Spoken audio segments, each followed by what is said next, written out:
欢迎来到热点新闻频道，请订阅并关注以获取最新资讯。2025仙侠男神排行榜大洗牌，诚意杨洋、肖战曾瞬息谁是第一？这9位古装男神，仙侠剧作为国产剧中最考验男演员氛围感的赛道，一袭白衣，一头长发，若是没有那股超凡脱俗的仙气，便很容易沦为平庸。以下我们将深入每一位男神的仙侠世界，探寻他们无可替代的魅力根源。1. 诚意破碎感美学大师，核心魅力美、强、惨的极致融合，惹人怜爱的破碎感。诚意在仙侠剧中开创了一种独特的破碎感美学，他的角色往往集强大实力与悲惨命运于一身，而他本人清瘦的身形，略带脆弱感的五官和善于演绎内伤的细腻演技，使得这种美强惨人设极具说服力。观众对他的喜爱常常始于颜值，陷于强大，最终忠于那份让人无法释怀的破碎感。他的表演尤其擅长处理角色的战损状态，从琉璃中为爱承受13界定，情人咒发作的雨丝凤，到莲花楼里身中剧毒油尽灯枯的李莲花，再到赴山海中被废经脉的萧秋水，他的吐血戏堪称一绝。那不是单纯的生理反应，而是混合了震惊、不甘、痛苦与绝望的复杂情绪。他能通过细微的眼神颤动、嘴角的苦涩弧度，将角色的痛苦精准地传递给观众，引发强烈的情感共鸣。他的角色成长线也极为动人。琉璃中的雨丝凤是从不谙世事的纯情少年，在时生时世的磨难中成长为懂得爱与牺牲的离泽宫守徒，而莲花楼的李莲花则是一个从巅峰跌落的过程。他演出了天下第一剑客李相夷的骄傲与锋芒，更演活了10年后看淡世事，只想种菜晒太阳的李莲花的通透与释然。这种从入世到出世的转变，展现了他对角色深度理解的能力。诚意的仙侠角色总是在最灿烂时凋零，在最绝望时重生。这种极致的反差与悲剧美学，正是他让人一秒入坑的根本原因。2. 杨洋行走的古典仪态教科书，核心魅力无可挑剔的古典仪态，天生自带的正统仙君范儿。杨洋是仙侠男神中正统派的代表，他毕业于军艺的背景，赋予了他一种娱乐圈中罕见的挺拔身姿和古典仪态。无论是站姿、坐姿还是打戏中的身段，都如教科书般标准，这使得他穿上古装，尤其是仙气飘飘的长袍时，那种属于上神仙君的威严与贵气便油然而生，无需过多演绎，气场已然拉满。他的五官轮廓分明，面部线条流畅，是标准的建模脸，这让他能够完美驾驭各种需要展现神颜的角色。从早期的贾宝玉到且试天下的风兰溪，他饰演的翩翩公子形象深入人心。然而他并未止步于此，在最新的《凡人修仙传》中，他饰演的韩立是一个出身平凡、相貌平平的凡人修仙者。杨洋为此特意调整了表演方式，收起了部分偶像光环，用更内敛、更干净的眼神去演绎韩立的坚韧、隐忍和那份逆天改命的决心。这次转型成功洗刷了部分观众对他端着演戏的刻板印象，证明了他作为演员的可塑性。杨洋的仙侠之路是从神到人的回归，他证明了一个真正的仙侠男主不仅能演9天之上的神明，更能演好从泥泞中一步步向上攀爬的凡人。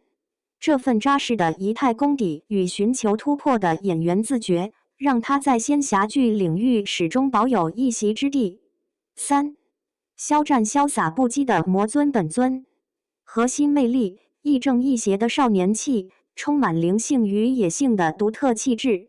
肖战的仙侠气质是独一无二的，他身上有一种矛盾而迷人的混合体，既有明媚灿烂的少年感，又有身处逆境时的破碎与疯魔。他的帅不局限于标准的三庭五眼，而在于那份极具故事感的灵动与表现力。《陈情令》中的魏无羡是他封神之路的起点，这个角色仿佛为他量身定做。前期的他是云梦江市最无忧无虑的少年郎，眼神里满是星辰大海，笑容纯粹干净。而经历莲花坞覆灭，被抛入乱葬岗后，他化身夷陵老祖归来，眼神里多了阴郁、狠厉和一丝悲凉。肖战完美地驾驭了这种天翻地覆的转变，让观众真切地感受到一个人的重生与毁灭。他的表演极具感染力，尤其擅长处理大开大合的情绪爆发戏。玉骨遥中的石影，在隐忍克制的情感之下，是波涛汹涌的爱与挣扎，几场哭戏都堪称经典。肖战的仙侠角色总带着一种向阳而生，却不得不堕入黑暗的悲剧色彩。他身上那份不被世俗规则所定义、潇洒不羁的气质，让他无论是演仙还是演魔，都极具说服力。他不是被动接受命运的神，而是敢于与命运抗争的人。这份野性与破碎感，正是他最迷人的地方。4. 曾舜晞浓颜系深情大眼子，核心魅力，会说话的大眼睛，传递三生三世虐恋的共情力。曾舜晞是新生代仙侠男神中个人特质极为鲜明的一位，他标志性的大眼睛和深邃的五官，让他在一众淡颜系美男中脱颖而出。这种浓颜系长相，在需要强烈情感表达的仙侠剧中占尽了优势。他的眼睛仿佛天生就是为了演绎深情与虐恋而生。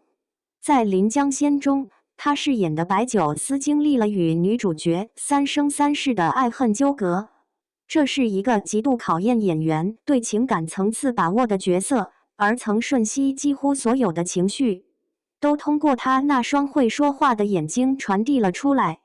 初遇时的惊艳与爱慕，热恋时的甜蜜与缱绻，被误解时的痛苦与不甘，以及历经轮回后的疲惫与深沉，他都诠释得淋漓尽致。观众能从他的眼神里清晰地读出角色的心路历程，从而对这段跨越千年的虐恋产生强烈的代入感。除了深情，他的少年感也恰到好处。在《莲花楼》中，他饰演的方多病，前期是天真热血的富家少爷，后期是扛起责任的江湖新秀。那份从纯真到成熟的转变，被他演绎的自然流畅。曾舜晞的成功在于，他懂得如何利用自身优势，将五官的冲击力转化为角色的情感张力。对于仙侠剧这种极度依赖信念感的题材，他用一双眼睛就足以构建起一个让观众沉沦的爱情世界。5. 侯明昊清新少年感的天选侠客，核心魅力，纯粹干净的少年气，完美契合英雄成长史。在仙侠剧男主日益走向美强惨和霸道深情的模式化时，侯明昊带来了一股清新的少年感之风。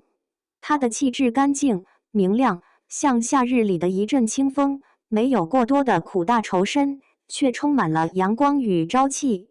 这使得他成为演绎少年英雄成长史这一经典母题的不二人选。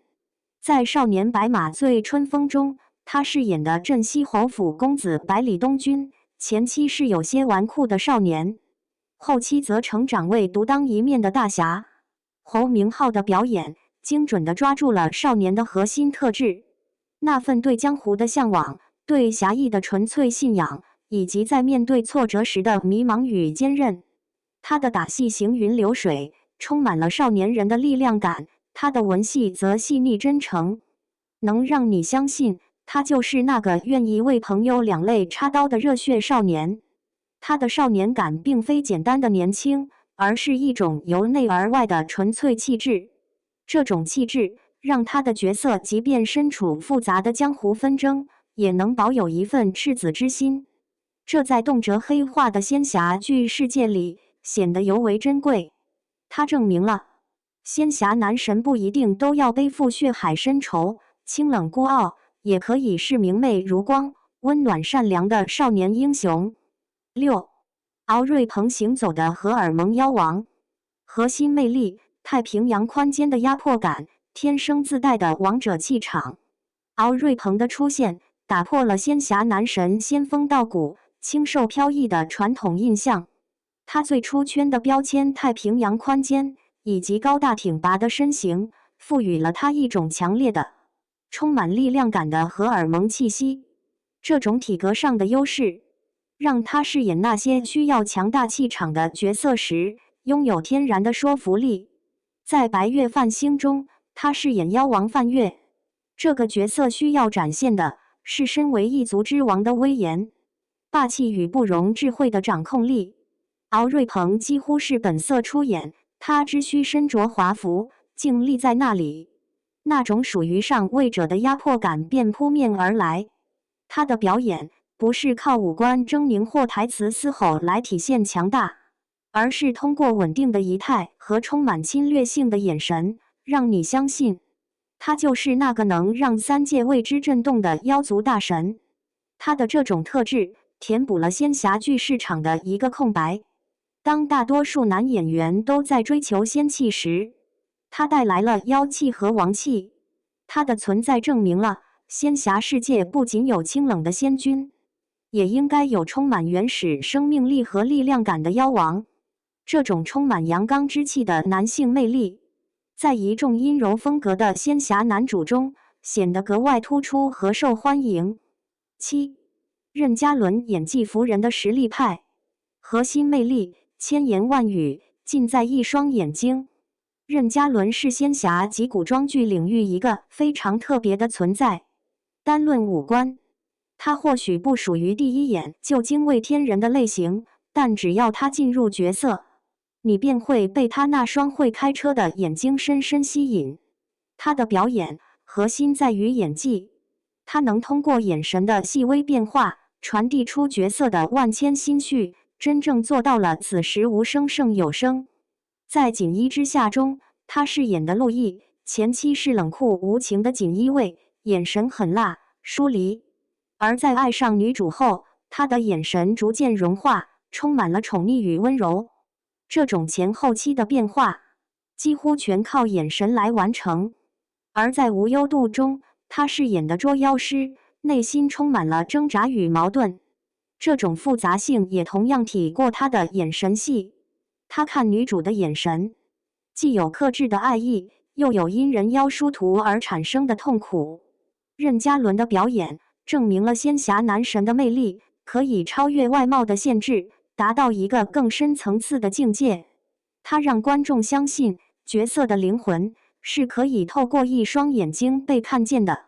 对于需要大量内心戏和情感铺垫的仙侠虐恋故事，任嘉伦这种于无声处听惊雷的表演方式，无疑是最高级的。8. 张若昀智谋型选手的降维打击，核心魅力：以智慧破局，用演技说话的非典型男神。张若昀在《庆余年》的成功，为奇幻仙侠题材的男主角开辟了一条全新的道路。他证明了这个赛道的男神不一定非要貌若潘安，更可以凭借独一无二的角色魅力和出神入化的演技，让观众为之疯狂。他饰演的范闲是一个拥有现代灵魂的古代人。这个角色的核心魅力不在于他的武功有多高，而在于他那超越时代的智慧、谋略和那份玩世不恭的幽默感。张若昀的表演完美地抓住了这种内核与外壳的反差。他的台词节奏，他的微表情，都带着一种现代人的松弛感和吐槽精神，这让他在一众严肃的古代角色中显得格格不入，却又异常迷人。他让观众相信，在一个充满权谋和高手的世界里，脑子才是最大的外挂。张若昀的出现打破了古装男主颜值即正义的刻板印象。他用范闲这个角色告诉市场，一个有智慧、有血有肉、有缺点的复杂角色，远比一个完美的工具人男神更能让观众产生长久而深刻的喜爱。他以一己之力拓宽了仙侠奇幻男主角的审美边界。9. 邓伦难以忘怀的白月光，核心魅力：清冷高贵，古典丹凤眼的仙气标杆。邓伦在香蜜沉沉烬如霜中饰演的旭凤，至今仍是许多观众心中仙侠男神白月光般的存在。他的外形条件完美契合了大众对于天神的想象。他皮肤白皙，拥有一双极具东方古典韵味的丹凤眼，眼角微微上挑，既可以清冷孤傲，又可以柔情似水。